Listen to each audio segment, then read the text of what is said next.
e ações legais de proteção à infância e adolescência. Agora vamos acompanhar, então, o senador Delcídio do Amaral. Futura governadora do estado de Roraima. Eu vim aqui, minha cara presidenta, falar um pouquinho sobre, primeiro registrar, porque esses acontecimentos foram tornados conhecidos agora, nesse período aí de final de recesso parlamentar e início das atividades legislativas, e isso que me levou aqui a falar pela liderança do partido. Primeiro, para registrar a proposta apresentada pelo governo federal, cortando gastos, trabalhando com superávit realista, 1,9% de superávit, mas em bases extremamente consistentes. E os anúncios do governo federal foram tamanhamente críveis que, sem dúvida nenhuma, foram muito bem recebidos pelo mercado, pelo sistema financeiro, pelo mercado brasileiro. Esse é um grande passo, principalmente, minha querida presidenta, senhores senadores, senhoras senadoras, por esse momento que o Brasil vive, que a economia mundial enfrenta e onde algumas pessoas questionam sistematicamente a segurança jurídica da nossa economia, uma suposta dificuldade de atrair investimentos e algumas dessas pessoas sinalizando apostando em dias ruins para a nossa economia. Não é essa a minha leitura, senhora presidenta, porque os fundamentos da economia brasileira são sólidos. Nós temos mais de 300 bilhões de dólares de reserva, por isso o país está blindado com relação a qualquer crise. E, sem dúvida nenhuma, não enfrentará dificuldades que outros governos enfrentaram, especialmente quando crises internacionais afetaram fortemente a economia brasileira. Não custa lembrar aqui a crise cambial, o câmbio fixo, que depois levou o Brasil a adotar o câmbio flutuante, a vulnerabilidade nossa com o FMI, as dúvidas que pairavam sobre o país com relação ao seu futuro, a despeito da importância do Plano Real para o nosso país.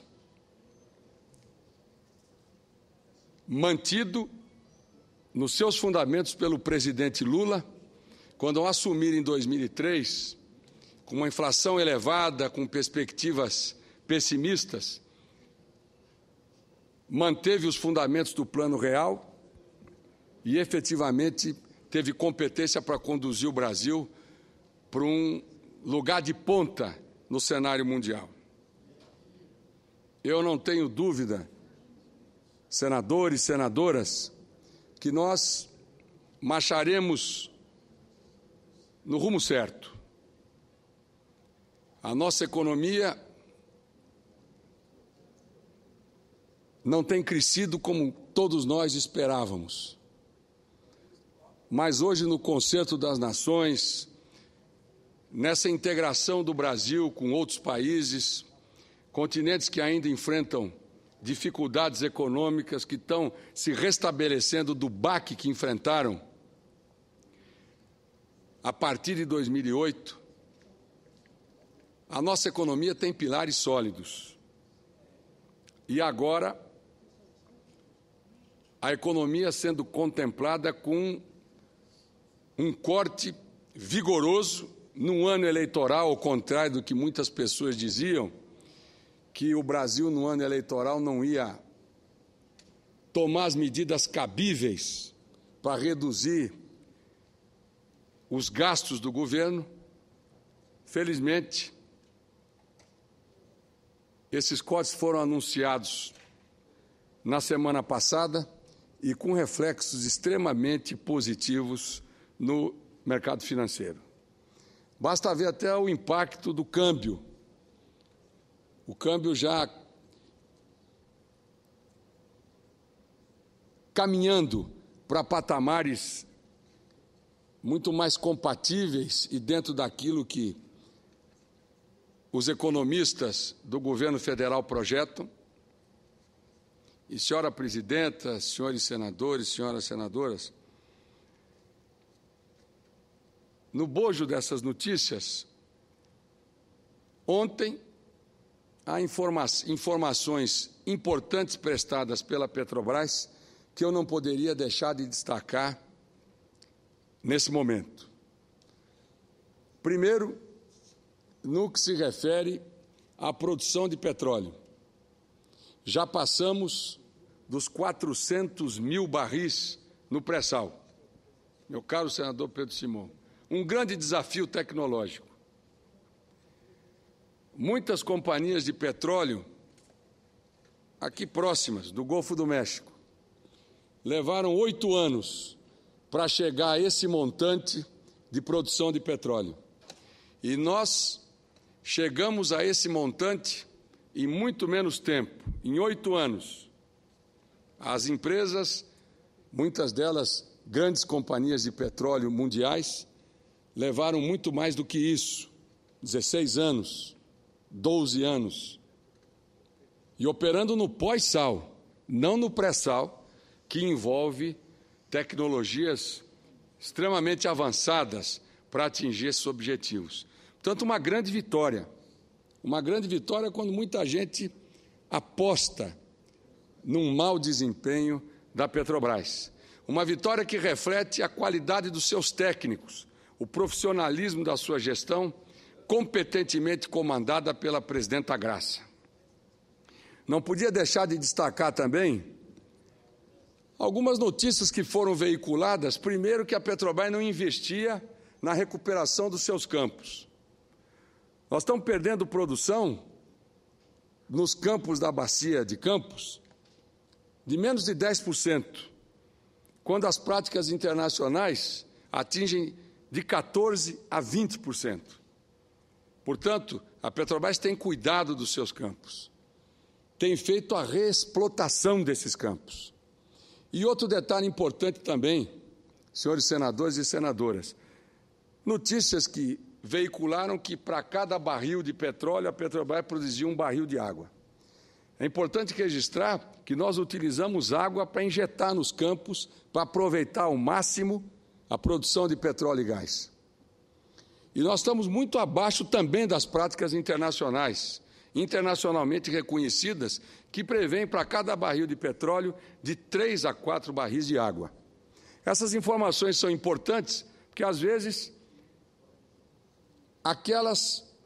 o cidadão e a cidadã que se deparam com uma manchete dessa ou com informações nesse nível, acham que a Petrobras tem deixado a desejar quando nós estamos tendo um desempenho muito melhor do que a média internacional. Não estou dizendo que outras empresas também não o façam, mas nós estamos tendo desempenhos melhores do que a média nacional. E, por último, minha cara presidenta, senhores senadores, senhoras senadoras, o lucro anunciado ontem pela Petrobras, um lucro importante que representa 11% a mais ao compararmos com o desempenho de 2012. Um lucro que atingiu mais de 23 bilhões de reais. Mostrando que as medidas adotadas pela presidenta Graça têm sido medidas importantes, porque todos nós sabemos os sacrifícios que a Petrobras vem enfrentando por causa dos preços da gasolina, da defasagem entre esse preço lá fora com o preço aqui vendido internamente. Mas a presidenta Graça, com seus diretores, eles estão cumprindo com o seu papel, aumentando a produção, e esse é um exemplo. Passamos de 400 mil barris no pré-sal. E estamos tentando compensar essas perdas com aumento de produção, com aumento da nossa eficiência. E eu não tenho dúvida nenhuma, com essa nova fórmula, que é uma cesta de óleos, que leva em consideração o câmbio, nós vamos, ao longo do tempo, convergir o preço praticado pela Petrobras aos preços internacionais e os preços vigentes no mercado de petróleo e gás. Não podia deixar de destacar aqui também, senhora presidenta, senhores senadores, senhoras senadoras, a área de gás e energia da Petrobras. Conversei com o diretor Alcides nessa semana. Senador Paim, a Petrobras despachando o gasoduto Bolívia-Brasil com 31 milhões de metros cúbicos dia. E tinha gente que dizia que esse gasoduto ia operar sempre abaixo do contratado, que não ia haver mercado para esse gasoduto, que esse gasoduto, por ser take or pay, ia dar prejuízo para a Petrobras, para a companhia. E hoje esse gasoduto já manda para o Brasil 31 milhões de metros cúbicos dia, inclusive representando uma arrecadação de 15%, um percentual de 15% na arrecadação do meu estado, do Mato Grosso do Sul.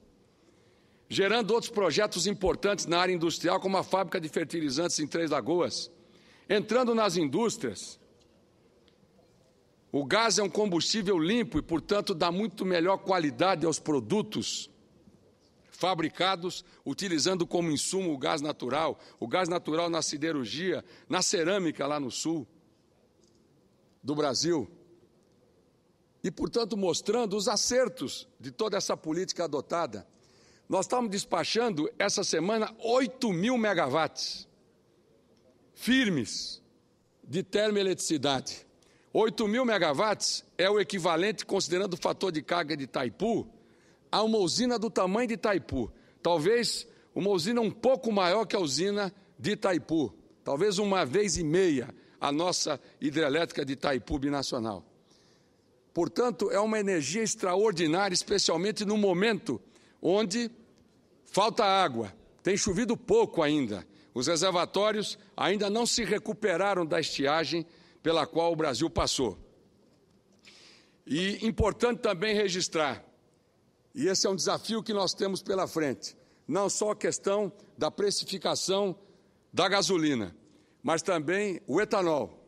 As refinarias que a Petrobras está construindo, elas não propiciarão a autossuficiência no que se refere ao suprimento de mercado com gasolina. Portanto, é fundamental o programa do etanol, que eu vou, numa outra ocasião, porque não há tempo suficiente, falar também pela importância que o etanol vai representar na mistura com a gasolina. E uma grande vitória do Brasil, principalmente tecnológica, pela competitividade ainda do nosso etanol. Nós estamos perdendo competitividade para a Índia e para outros países. Portanto, minha cara presidenta Ângela Portela, senadores e senadoras, o Brasil, a despeito da aposta de alguns, o Brasil caminha na economia fazendo a lição de casa necessária. A Petrobras mostrando os resultados, bons resultados, superiores já ao de 2012, a despeito dessas dificuldades apontadas com relação à precificação da gasolina. A nossa produção aumentando, que é uma forma de compensar a importação de derivados. E os desafios que nós temos também com relação à indústria do etanol. Eu tenho uma visão muito positiva. A despeito desse ano não ser um ano extraordinariamente bom para a economia, extremamente favorável para a economia, por várias razões que não são só intrínsecas ao nosso país, mas também à economia internacional, mas a economia caminhará. Caminhará, as medidas estão sendo adotadas, e eu não tenho dúvida nenhuma que, somada à nossa economia, somada a uma atenção especial com relação aos desafios da Petrobras, o setor elétrico também, que vai exigir uma atenção importante em função dessa realidade que o Brasil enfrenta, principalmente em função da pouca chuva. A questão dos biocombustíveis. e a implementação de projetos importantes de logística, de infraestrutura, projetos importantes de habitação, a preocupação do nosso governo com a inclusão social, com a educação, pelo que a educação tem nos proporcionado, os grandes programas do governo, o FIES, o ProUni, as escolas técnicas. Meu estado nunca teve escola técnica e nós estamos instalando agora vários campos para formar mão de obra, para efetivamente atender aos novos investimentos que vêm a Mato Grosso do Sul. Ao lado disso, com os programas voltados para a saúde, eu vejo aqui, ouço muitos discursos falando dos médicos cubanos. Eu não posso falar pelos outros estados, posso falar para o Mato Grosso do Sul. Os médicos cubanos têm feito um trabalho excepcional em vários municípios do nosso estado. E se depender de Mato Grosso do Sul, senadora Ângela Portela, nós queremos mais, porque eles têm feito um trabalho excepcional e têm sido muito bem recebidos pela nossa gente. E os prefeitos, basta consultar os prefeitos, e eu que ando muito nos municípios, os prefeitos estão felizes com esse programa Mais Médicos. Portanto, minha querida senadora Ângela Portela, temos aí muitos desafios pela frente, muito trabalho, mas estamos no caminho certo, a despeito das dificuldades, mas nós teremos serenidade, equilíbrio, bom senso, espírito público, para com um governo republicano como o nosso, construir um grande Brasil, um Brasil cidadão, um Brasil de todos nós. Muito obrigado, senadora Ângela Portela. Parabéns, senador Delcídio.